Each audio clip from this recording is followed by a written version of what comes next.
Ever have one of those dreams, like one that just feels way more than, just random stuff going on in your brain while you sleep, like Wow. something that really sticks with you, Right. and you wonder if maybe it means something deeper, you know? Right. Maybe even like a peek into what might happen in the future. Yeah. I think we've all had dreams like that. Well, think about that sheer impact of a dream, and it's right there, front and center, right at the beginning of Genesis 41, Yeah. where Pharaoh, the ruler of all Egypt, is having these incredibly vivid dreams. Uh, But not one dream, but two. okay. And they're both super disturbing. Okay. Yeah. That's And it's this moment that kicks off this unbelievable chain of events. right. And that's exactly what we're going to explore today in this deep dive. Yeah. Let's get into We're it. going to unpack all of that. Absolutely. We're going to really dissect Pharaoh's dreams, those unsettling dreams, how they were interpreted, and then like the ripple effect they had on Egypt and beyond. Yeah. It's really amazing. Really throughout the world. Yeah. Really across the ancient Well, where are world. we going to get all this information? Well, we're going right to the source, the original texts themselves. Yeah. Those excerpts from Genesis chapters 41 through 45. Awesome. Those are It's fascinating stuff. really good chapters. Oh, yeah. Our goal is to really understand these dreams, you know? Yeah. Like, what did they truly mean? Like, Right. what was the real impact of them? What was the magnitude, right? Yeah, and crucially, how did Joseph step into this picture? Yes. Not only to decode them, but then to shape the course of history. Yeah, it's really remarkable. So, okay, His role in all of this. let's jump right in. Okay. Let's talk about these strange and unsettling visions Right into those dreams. that troubled Pharaoh. Oh, So imagine this. Pharaoh's standing by the Nile River, okay. which is, The lifeblood of Egypt. the lifeblood of Egypt. And all of a sudden, he sees these 7 healthy cows. Emerge from the river. Right. Strong, robust cows. Yeah. But then right after them Correct. come 7 more cows. Okay. But these are like the opposite. They're Right. sickly, they're thin almost, Yeah, like yeah. walking skeletons. Wow. And then it gets really weird because these like super skinny cows, they eat the healthy ones. Oh. It's this like deeply disturbing image of like consumption and lack. It's very strange, Wow. especially for the ancient Egyptians to be dreaming about cows, Yeah. given their significance. Yeah. So, And then if that wasn't strange enough, okay. the second dream Yeah. comes like right after. It's like Right. boom, boom. Back to back. And this time it's a field of grain. Okay. He sees 7 full, healthy ears of corn on a single stalk, All right. A good harvest. promising abundance, Yeah. But then 7 more come. Okay. And these are all withered thin, Right. scorched by this like east wind. Which is like a symbol of destruction in that part of the world. Yeah. And they come and swallow up the good ones. Wow. So again, this image Yeah. of It's so strange. like consumption and destruction. Yeah. And you can just picture Pharaoh waking up just like Oh, yeah. totally shaken. Heart pounding. Yeah, by these vivid contrasting images. Right. Like, what do you think, what would have been going through his mind? Well, I mean, the text tells us his spirit was troubled, Yeah. and understandably so, right? Yeah. I mean, these weren't just, like you said, fleeting nighttime fancies. These were recurring, yeah. powerful visions. Yeah. And he's the leader, Yeah. He's responsible for the well-being of his nation. Right. So naturally, Falling on him. he's trying to seek answers, right? Yeah. So he summons his advisors, Yeah. the magicians and wise men of Egypt, Like the smartest people in Egypt. the best of the best, Yeah. hoping they can shed light on these ominous dreams. Yeah. To no avail. They are completely stumped, Yeah. which I think really highlights the unique and perhaps divinely inspired nature of these dreams. Yeah. They weren't open to conventional interpretation. Yeah, they couldn't figure it out. Right. And this is where we get this like really unexpected turning point in this story. Okay. Like almost out of the blue. Yeah. The chief butler, Uh-huh. this figure who, we haven't really heard about since he was released from prison. Right. Yeah, he kind of faded into the background. Yeah, suddenly remembers Joseph. Oh, wow. Okay. And he remembers how Yeah. Joseph accurately interpreted his and the baker's dreams. Right. Right back when they were locked up together. Back when they were in prison together. Yeah. It's like this forgotten detail that resurfaces Wow. at the perfect time. Right at the moment it's needed most. Yeah. That's fascinating. What do you make of the timing of this recollection. It does feel like divine intervention, Yeah. like something beyond just chance, Yeah. you know? The butler remembers, Hmm. and it breaks this deadlock. Yeah. And it gives Pharaoh a glimmer of hope. Yeah. Because remember, the smartest people in Egypt Yeah. can't figure this out. Right. And the answer lies with this foreign prisoner Right.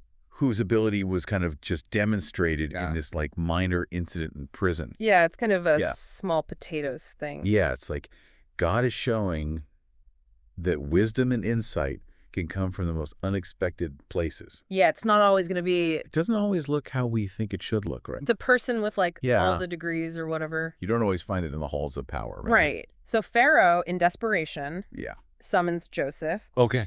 right away, like, get him out of the dungeon. Right. Bring him here immediately. Yeah. Can you paint a picture of what that scene would have been like? Oh, yeah. I mean, this young man who's been languishing in prison Yeah. is suddenly brought before the most powerful ruler in the world. I mean, just think about the sensory overload. Yeah. You know, Yeah. You're going from this dark, dank prison cell Yeah. into this opulent palace, Yeah. and you're in the presence of Pharaoh. Yeah. And you probably haven't seen the sun The sunlight probably hurts your eyes. in a while. Yeah, it'd be really disorienting. Yeah. The text actually says they had him shave and change his clothes Right. before he appeared before Pharaoh, Yeah. which is a really symbolic act, you know. Yeah. What do you think that means? Well, it kind of represents purification and respect. Okay. You know, you got to be presentable. Yeah, you can't You're coming before Pharaoh. roll out of the dungeon Right. looking all scraggly. Yeah. Yeah. Got to make a good impression. Right. And then But also I think it represents, you know, kind of shedding the grime and the weight of the prison. yeah, like a Symbolically shedding that. beginning. Yeah, exactly. Right. And then Pharaoh just lays out these perplexing dreams Yeah. to Joseph and, you know, expects an answer. Yeah, he's like, I've heard you can interpret dreams. Yeah. So what does this mean? Let me out here. And Joseph's response is really striking in its humility. Yes, You know, it really is. he doesn't take any credit. No. He doesn't claim any power. Right. Instead, what does he say? He deflects it and he says, it is not in me. God shall give Pharaoh an answer of peace. Yeah, so he's So he's immediately redirecting the source of the interpretation right. to a higher power. Why do you think he takes that stance? Well, I think it shows a couple things about Joseph. Yeah. First, his character, right? Yeah. His humility. He's not claiming to be this great magician or anything. Right, he's just like, Yeah. I'm a vessel. I'm just a vessel. Yeah. And then I also think it speaks to his worldview. You know, Okay. he consistently acknowledges a power greater than himself. Yeah. And I think that humility probably really resonated with Pharaoh. Yeah, especially Who's this powerful guy? yeah, But he's facing a situation he can't control. right. So it establishes Joseph not just as someone who can interpret dreams, but as someone with a connection to like a deeper wisdom. Yeah. You know, Yeah, it's not just it's not just about him. smart Joseph figuring it out. Right, exactly. yeah. It's this Something else going on. deeper thing. Yeah. Okay, so then Pharaoh recounts his dreams in detail Yeah. to Joseph, and he makes sure to point out He does. how grotesque those skinny cows were. Yeah, like he really emphasizes the badness of them. Yeah. Like, such as I never saw in all the land of Egypt for badness. Yeah, he's really emphasizing. Yeah, he's not just saying like, oh, they were a little skinny. Mhm. These were like the worst cows ever. Yeah, and he emphasizes that even after they ate the fat cows, they were still sickly. Yes, he makes sure to highlight that Yeah. that detail. So creepy. Like it suggests something's not right. Yeah. It's a deeper fundamental problem. Yeah, it's not just like a simple reversal of fortune or something. Yeah, it's more than that. Yeah. Okay. Yeah. So Joseph's heard these crazy dreams. Mhm. What's the core of what he says? Okay, so he reveals that the two dreams Yeah. are actually interconnected. Okay. They're delivering the same message. Okay. He says the 7 well-favored cows and the 7 healthy ears of corn. Uh-huh. Those symbolize 7 years of abundance Okay. that are coming to Egypt. Right. Like huge agricultural abundance. Yeah. But then the opposite, the 7 ill-favored cows Right. and the 7 thin, wind-blasted ears, Yeah.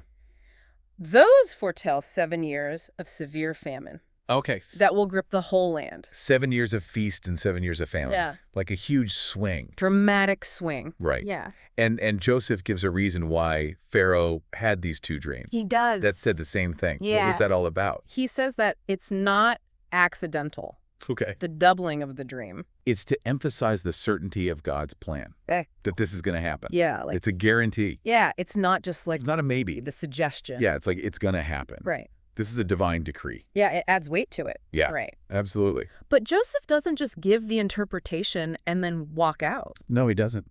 He's got a plan. He's got a plan. He tells Pharaoh some really practical stuff to do to get ready for this crisis. Yes, very forward thinking. So it's not just about telling the future. Right. It's about preparing for it. It's about what are we going to do about this? Right. Right. So what does he suggest?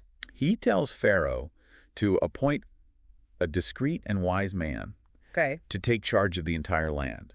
Yeah, like This guy's going to oversee a national preparedness strategy. someone Like if to get everyone ready for what's coming. Right. Right. Exactly. And And then, then- okay. And then he gets even more specific. He says, during the 7 years of abundance, Yeah. you should appoint officials all across the land Oh, okay. to gather up 1/5 of the agricultural produce. Okay. So it's Take like the- national savings. Save a fifth of everything. Yeah. Yeah. And they're going to store this food Okay. strategically in granaries within cities. He's like basically creating like a national food security program. It is a massive food security program. Right. Saving up during the good times. Yeah. To survive the lean times. To cushion the blow Yeah. of those hard years. So what was the point of saving all of this food? Well, he says it explicitly Yeah. to make sure that the Egyptian people survive Okay. during the famine, Yeah. that the land perishes not through the famine. So, So it's about resilience. yeah. National resilience. Not letting everyone starve. Yeah. Preventing starvation and societal collapse. Right. And it really highlights the importance of long-term planning, Yeah. you know? Yeah. When you know there are challenges coming. Right. We got to get ready for them. Yeah. Okay. Yeah. So this is quite a plan. It's a pretty big plan. This former prisoner is Yeah. giving to Pharaoh. Right. So how did Pharaoh and all his advisors react to this? Well, the text says that the thing was good in the eyes of Pharaoh and in the eyes of all his servants. Okay, so they're all on board. They loved it. Yeah. They saw the wisdom and the practicality of it all. And Pharaoh says something. And Pharaoh even says to his servants, can we find such a one as this is a man in whom the Spirit of God is? Yeah, he's like, Well, this guy's got something special. Yeah, it's a powerful acknowledgement Yeah. of Joseph's insight, So that leads to a pretty big promotion for Joseph. to say the least. Yeah. He goes from, Meteoric rise. prisoner to basically prime minister overnight. Yeah, he becomes second in command Yeah. of all of Egypt. Pharaoh basically says, Yeah. you're in charge of everything. Yeah. He says, only in the throne will I be greater than thou. So he's giving him authority over everything. He's basically handing over the reins Yeah. to this former prisoner. Huge level of trust. Yeah, an incredible reversal. Yeah. And the Bible even mentions some very specific things It does. that go along with this appointment, Yeah. like visual representations of his new status and power. Yeah, like symbols. Yeah. So Pharaoh takes his signet ring off of his hand Okay. and he puts it on Joseph's hand, Yeah. So that's like which is a symbol of authority. yeah, like I'm delegating my power Yes, to you. exactly. Right. He's giving him the authority to make decrees. And And Then then he clothes him yeah. in these fine linen garments, Okay, so that's a sign of, which represent high status. yeah, wealth and power. Yeah, exactly. Yeah. And then he puts a gold chain Yeah. around his neck, Another sign of status. Yeah. another symbol of his position. Right.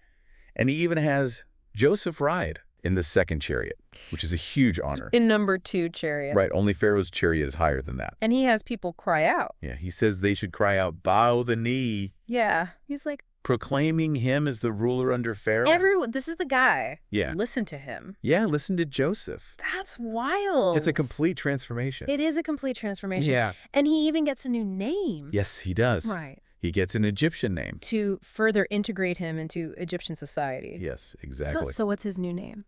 Zaphnath Paneah.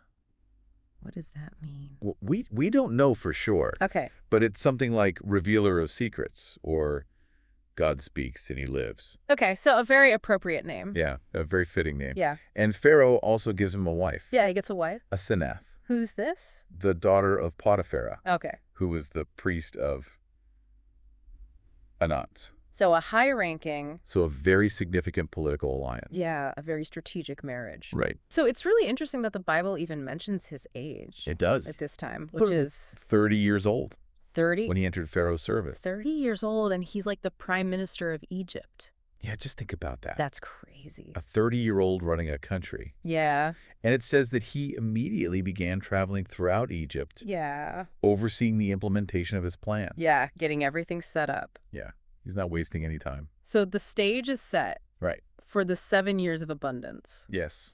What does the text tell us about how that went? It basically says that the agricultural productivity was just off the charts. Okay. Like the land was just yielding crops like crazy. Yeah, like, It says it was coming forth by handfuls, wow. So like an insane abundance. it's just like overflowing with food. Yeah, and Joseph's traveling all over the place, organizing the collection of this food Yeah. and storing it. Right. It says the amount of grain was like the sand of the sea, very much until he left numbering, for it was without number.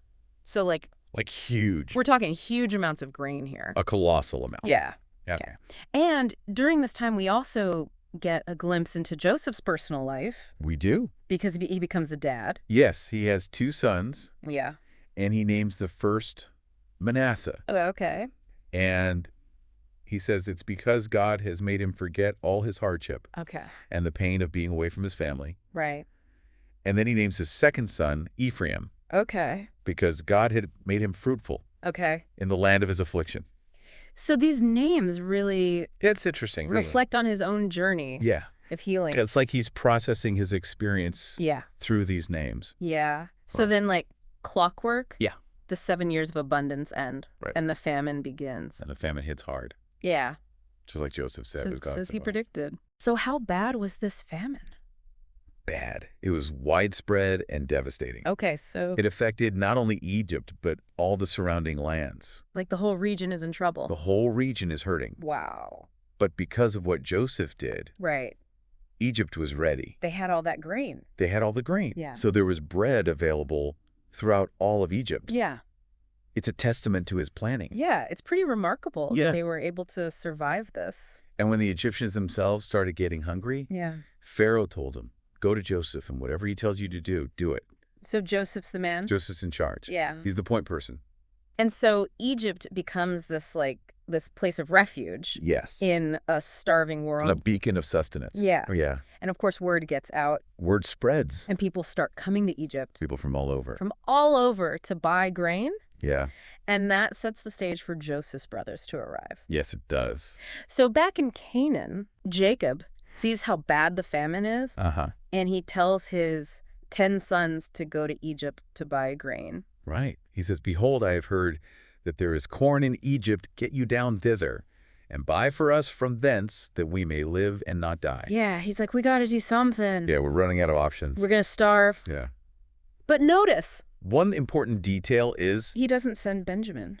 he keeps Benjamin behind Yeah, why is that? because he's still grieving the loss of Joseph, Right. and he can't risk losing another son, Yeah. especially his last remaining son from Rachel. Right. So he's super protective of Benjamin. Yeah, so these 10 brothers journey to Egypt, They do. and they end up standing They end up face to face with their brother Joseph. with the governor of Egypt, Yeah. who they have no idea is their brother. Right. It's amazing. And it says they bow down to him? Yes, it says Joseph's brethren came and bowed down themselves before him with their faces to the earth. Yeah. And that's- Mhm. A subtle little detail. It is, but it's significant. That connects back to those earlier dreams. Right. Remember those dreams where his Yes. brother's sheaves bowed down to his? Right. And where the sun, moon, and stars bowed down to him? Right. It's a really cool little foreshadowing. Yeah, like their dreams are coming true, Yeah. but they don't even know it. They have no idea. Yeah. It's great. So Joseph knows who they are Right. immediately, Yeah. but he doesn't reveal himself. He keeps it a secret. He's playing it cool. Yeah. And he starts speaking harshly to them. Yeah, he accuses them of being spies. Yeah, why would he do that? What's interesting? Like, why not just be like, hey, guys, it's me. Right. It's a great question. Remember me. And The text doesn't give us a clear reason, Okay.